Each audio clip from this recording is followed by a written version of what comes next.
the biggest thing that was asked of Josh Heupel down there just by the media naturally was the quarterback situation. And I think for those of us who are not around Josh Heupel all the time, they were a little bit surprised to hear him say this is an open competition. Joey Aguilar has not won the job just yet. Rick, you and I have been around Josh Heupel enough to know that maybe there's some truth to that, but it's also kind of likely that Heupel is just playing his cards close to the table, and in reality, maybe he has a guy in mind. Which do you think it is? Yeah, you said it was the biggest question. It was not only that, but it was the very first question asked. And Josh Heupel, he's not being coy about it, or he's not being shy about it. I think he's openly welcoming this quarterback battle, not only from the fan base and what people are going to say and how people are going to talk about it, but also just as a message to the players that, hey, look, we're going into this fall camp, and while it might not have been a position that they expected to be in, I think he wants to rally the players and the other players in the offense, or just that quarterback room alone, and say, hey, when you get out there day one of camp, go as hard as you can and go as fast as you can, because he wants that battle. He wants that competition. You go back to Josh Heupel's first year when he was here, it was Joe Milton, it was Hendon Hooker, and they battled it out, right? And obviously we got to a place by week one in that first season, but I think that he enjoys that competition. So I get the sense that he might have kind of an idea. Obviously, Jake Merklinger is a player that he's watched, he's seen, he's coached for a year now. Maybe not in the starting offensive sort of role, or maybe obviously not with the first team starters, but I think he sees what he's got there. And I think that he's got a good impression of maybe what that sort of might mature into here in his second year with the program. But then Joey Aguilar is also a wild card. And so I think that any coach on that staff, whether it's Josh Heupel, Joey Halzle, or even maybe some of us in the media, we can kind of speculate on what we see here or what we see there. We can all look at ESPN and see the stat charts, but until they get out on the field, I think that's when questions start to really be answered. So I do believe him when he goes into this, just kind of welcoming that quarterback battle. But again, he's not being shy about it. He's not playing coy. He's being open and honest, not only with the media, but I think it's also a message to the team that, hey, when you get out there on day one, nobody's job is safe. There is a job to earn, and someone's going to go out there and earn it. Yeah, and I think I agree with you on the Joey Aguilar thing. Just in SEC football, like, you're just not going to know it until you see it in this system. Right. But I do have a little bit of a follow-up on that note, because we did have your coworker Ryan Shumpert on about a month ago talking preseason expectations for this Tennessee football team. And he mentioned that Jake Merklinger may be the best fit among the quarterbacks to the offense. Do you think there is some truth to that, and that you may potentially see Jake Merklinger get some reps early on in the season, a lot of reps, along with Joey Aguilar? Yeah, I'll kind of start working backwards there. I don't think whoever steps out onto the field week one against Syracuse and Atlanta, it is a definitive, bona fide starting role that's going to carry throughout the whole season. I don't think that Josh Heupel would be afraid to kind of mix and match a little bit. And I know you have Georgia week 3, and that's going to be a huge game, but I think you do've got a little bit of time. Now, we'll see how Tennessee does against Syracuse, and certainly if they can build a lead, then maybe they can experiment a little bit more. But I don't think the guy who starts the game on week 1 is the definitive starter. He might be. You never know, though. I think you could see multiple different things. As far as Jake Merklinger goes, I'm not going to count him out of this competition. Now, when I've been talking about this competition, I sort of have left out George McIntyre out of my conversations. That's not any disrespect to George, but I think just in terms of being concise, about this conversation, yeah, to me it is between Joey Aguilar and Jake Merklinger.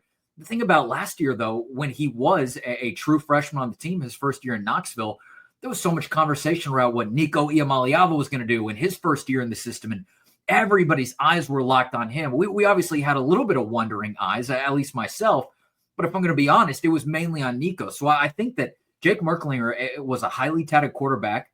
I think he does have the skills that you would like to see in a Josh Heupel offense, and we'll see how those kind of manifest as soon as he gets more chances to be that. But I still think it's just hard to say. So I'm not counting Jake Merklinger out. I think that he's got some traits, and maybe there's some things that work against Joey Aguilar or that we could maybe foresee working against. And again, that's just because we have more stats on him. We know that Joey Aguilar can turn the ball over a little bit.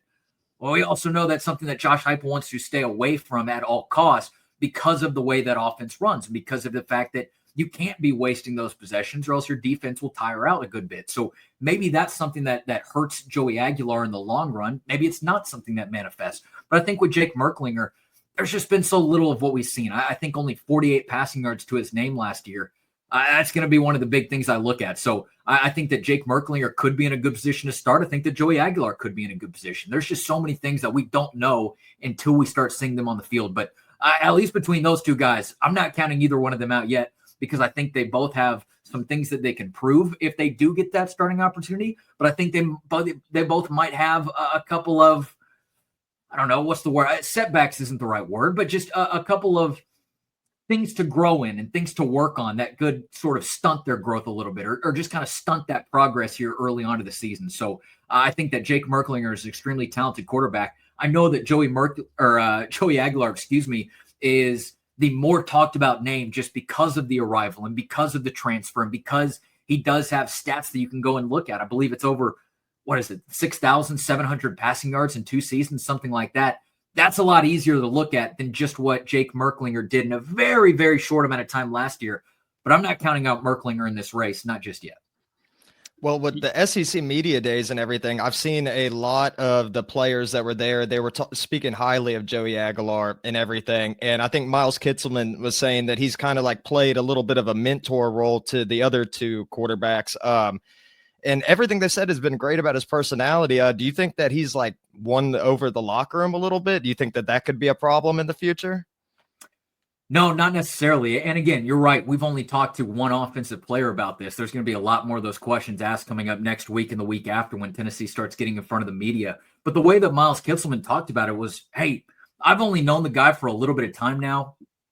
And he's already a guy that's going to be invited to my wedding next summer. So I think that does tell you a little bit about what he has really tried to do here in this first little bit of time with Tennessee. And that's also the reports that we've been hearing, right? The fact that he's put his nose down, he's gotten to work, and he's not dealing with social media. He's not dealing with kind of the pompous side of things. He just wants to go out there, be a good teammate, and work as hard as he can to earn that starting job. So that's going to be a big part of it too. I mean, obviously, I don't need to tell you guys, but it's SEC football. It's not backyard football. You do have to earn the trust of the 11 guys that are around you in the huddle, and then the next couple guys who are on the depth chart as well, the guys who are going to be rotating in.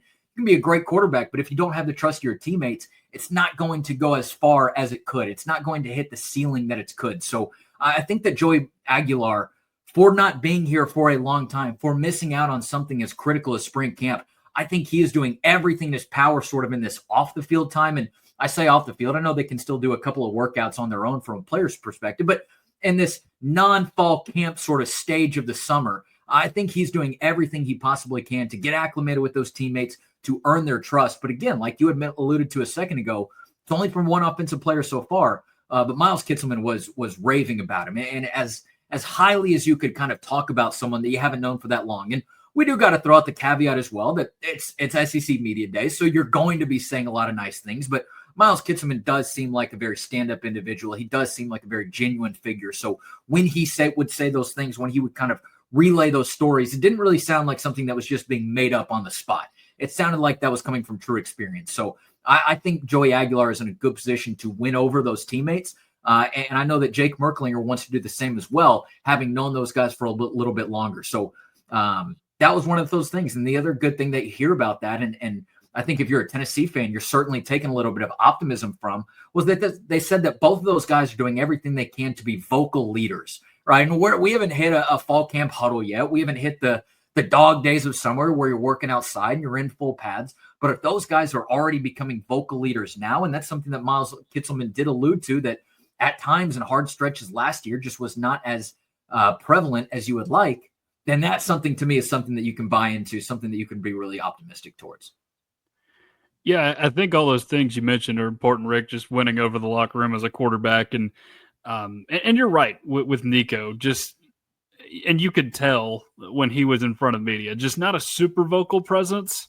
And I mean, that's not to say it's a bad trait necessarily, because like Hendon Hooker, for example, was a little bit of a softer spoken guy. Maybe not as soft spoken as Nico, but you did at least have somebody like a Dylan Sampson in there to kind of try and rally the troops, because it really did feel like it was his offense last year. And other thing too about Joey Aguilar, and this could mean nothing, but he's doing things in the community as well. And I think that is something that can help win over some fans, get them on your side a little bit. And I think that's something that goes a long way with people and making connections with them. Although we have seen quarterbacks do that here in the past, and they haven't panned out nearly as well as Tennessee fans would have liked them to. But it is a good first impression to make in front of Vol Nation when you've only been here a couple of months. On the note of SEC Media Days, Rick, anything else that really jumped out to you from Tennessee's day down there last week? Well, as you guys know, it can be a little bit like Groundhog Day sometimes with SEC Media Days, not only from the team that goes before you and the team that goes after you, but just on a year-to-year basis. You're going to hear a lot of optimism. You're going to hear a lot of sunshine about the team and about where they're at. But one thing that was notable is that Josh Heupel did not necessarily come out. When it comes to injuries, especially during season, Josh Heupel does play coy on that. We talked about him not doing that with the quarterback battle, but he does do that about injuries during the season. I thought he was fairly honest and upfront about what he had to say about Jermon McCoy and where he's at. He did say this quote, "I think with the injury and his rehab process, it's how he encounters the next phase and the next stage as he continues to prepare himself and get ready to play. I saw him the other day, and he is going through his rehab. He looks really good. His moving skills are good." A little bit more after that, but he does end with, "Keep in mind, obviously, we want him. He's a huge part of us defensively, but his short-term and his long-term health as well." So it sounds like me that, hey, you might not get Jermon McCoy for maybe a small extended stretch during the start of this season. And again, we'll certainly get hopefully more answers to that as the next month unfolds. But Josh Heupel was upfront and honest in saying, yeah, he's still going through that rehab process. And to me, it didn't necessarily sound like, hey, he is, kind of closing down that rehab process. And again, not that that's something that Josh Heupel has necessarily said or this expectation that he would say that, but it didn't really necessarily sound like he was closing down that rehab process. It sounds like he was still going through it. So I don't think there's a big long-term concern about Jermon McCoy. Will he play first week one? I don't know. If I was a betting man, I'd probably bet against it. I don't know any insider information there or anything. Just going about what Josh Heupel said, but he did openly and honestly say that he is going through the rehab process right now. So Jermon McCoy, obviously being one of, if not the best player on Tennessee's team and a future first-round draft pick, as long as the health kind of journey continues to recover, he's going to be a big piece. But maybe you don't need him for those first 3 games or so. I know Georgia is that third week. I don't know about you guys. I don't necessarily expect Jermon McCoy to be the difference between a win and a loss. Now, we might think something different here in a couple weeks. But maybe he kind of sits those first couple weeks and then jumps back into the fold once you start ramping up the SEC season a little bit more. So again, that's speculation on my end of things. But Josh Heupel did say that Jermon McCoy in the rehab process, which is important to note, as again, he is probably Tennessee's best player heading into the 2025 season. Well, I saw that Arian Carter spoke highly of Colton Hood and the way that he's performed at practice and everything. What's your expectations from him for the season? I'd be really excited about Colton Hood. Just coming from the place where he was at with Colorado, being led by Deion Sanders there. I think the SEC, playing in the SEC and playing at Tennessee, just gives him a little bit new freshness to his game, a little bit of a different perspective on what he's doing in and out. I like where Tennessee's 4 cornerbacks are. And again, that's putting a healthy Jermon McCoy back into the fold at some point later in the season.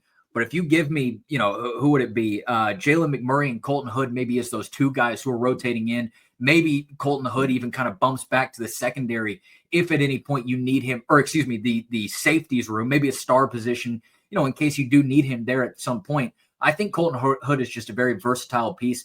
He's one of the players and one of the transfers that I'm really excited about to see. Obviously, Tennessee doesn't have a laundry list of transfers to go through.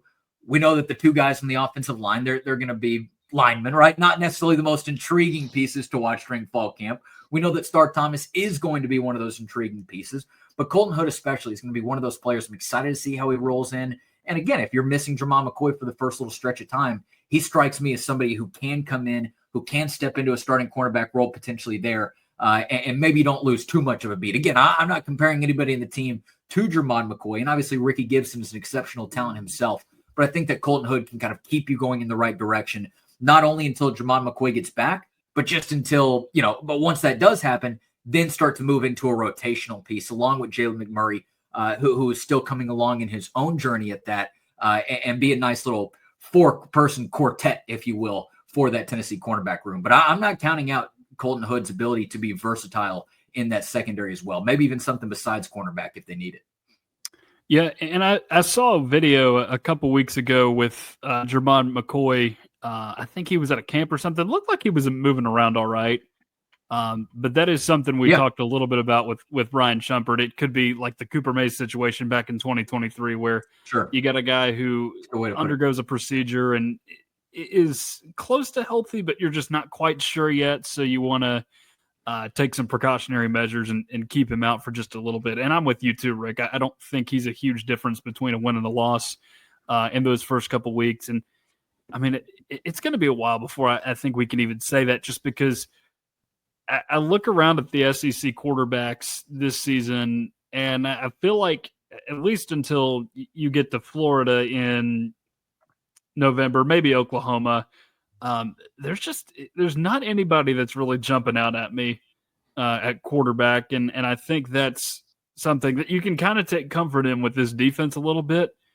And I noticed it last season too, honestly. Like, you just didn't have very many good quarterbacks across the league, I didn't feel like.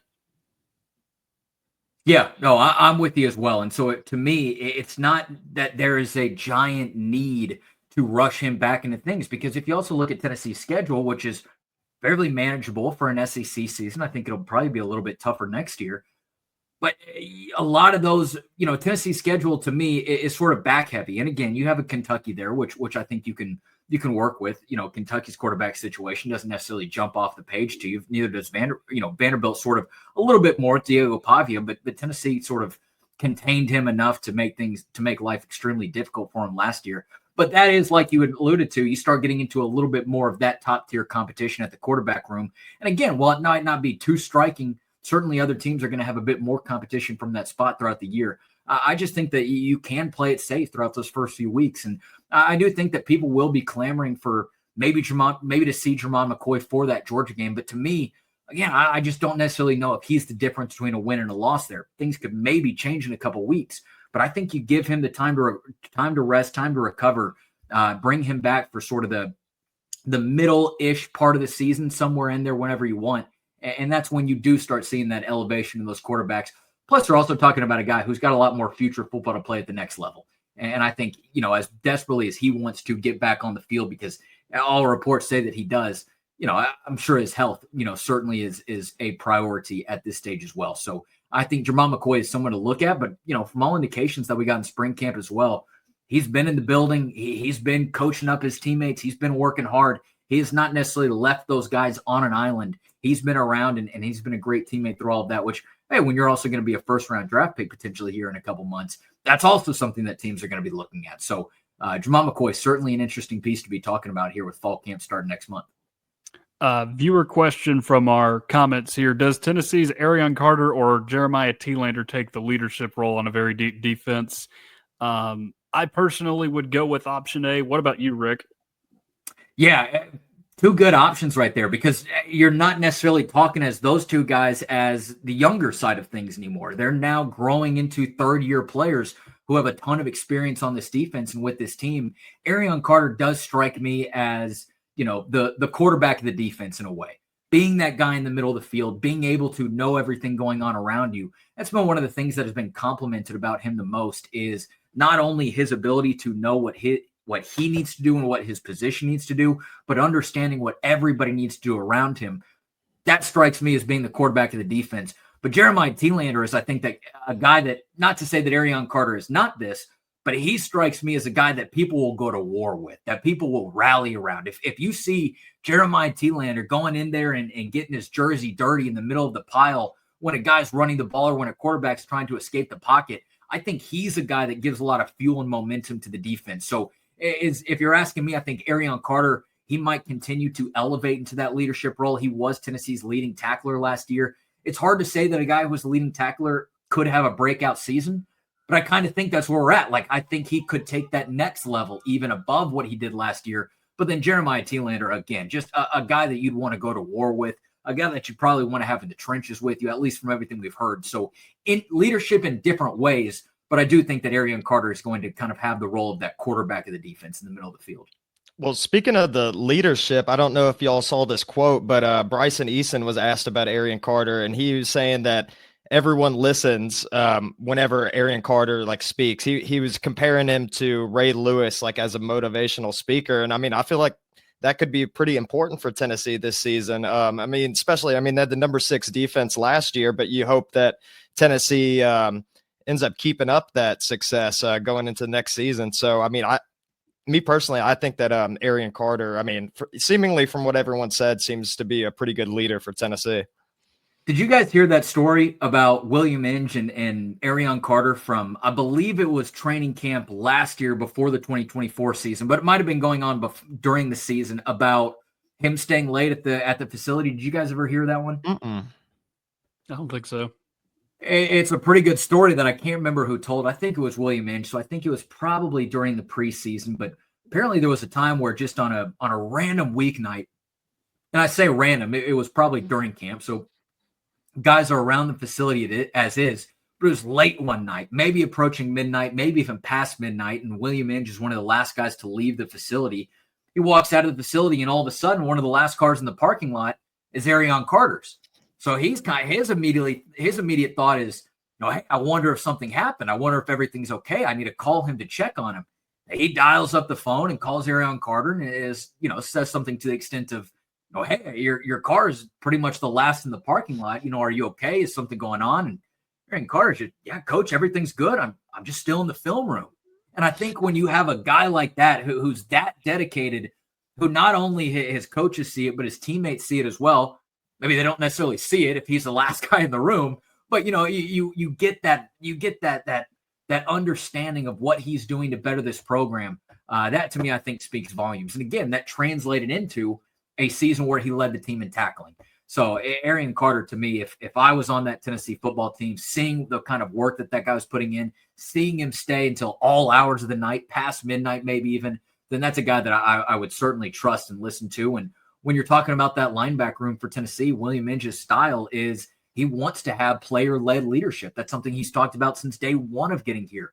He's not just kind of preaching in that position room. He's letting other guys stand up and breaking down what they see from not only their own team on the field and their own position group, but also from what the other team is trying to do. There's a lot of player-led leadership, and that's why it kind of brings me back to, is it Arian Carter or Jeremiah Telander? I would say Carter probably. But I think that room is oozing with leadership. And you've also seen that kind of success translate to the recruiting trail so far, and kind of why guys want to come in and play for William Inge, because he does give that freedom and that flexibility for a guy to stand up and kind of carve out his own path. And so I think those are two good options. But, imagine that. It's stay until about, midnight, 1 a.m, just getting a call from your coach. I'm still here, coach. Everything's fine. So I think that speaks to who he is. Yeah, and I'm with you, Rick. I think either one of those guys could emerge, because Telander, who doesn't want to go to war with a tackling machine that his white jersey is turning brown by the end of the game? Right. Why would you not want to have that guy as a leader on your team? And I do agree with you too about that, potentially getting Tennessee more high-profile recruits at linebacker than in the past, because we've mentioned it just as Tennessee has begun to bring in more recruits here in the last few weeks. But Tennessee is getting more and more of them than we're accustomed to seeing than they have at the beginning of the Josh Heupel era. And it was not necessarily a laughingstock position in a way that the corners were, say, the first couple of years of the Heupel era, but it certainly was not a deep position group either. Yeah, and you're talking about the linebackers, that is, right? Yeah. What? And no disrespect to Brian Jean-Marie or anything like that, but I think that when William Inge came in, he gave Tennessee something that they didn't necessarily have, and that was someone with such a high pedigree coming off of that trip to the national championship game with Washington. When you do that, that's not only something that you can speak to recruits and recruits listen to, but you're also getting players capable of playing in an environment like that, playing in a playoff and winning a game there. It's been really impressive what Tennessee's been able to do.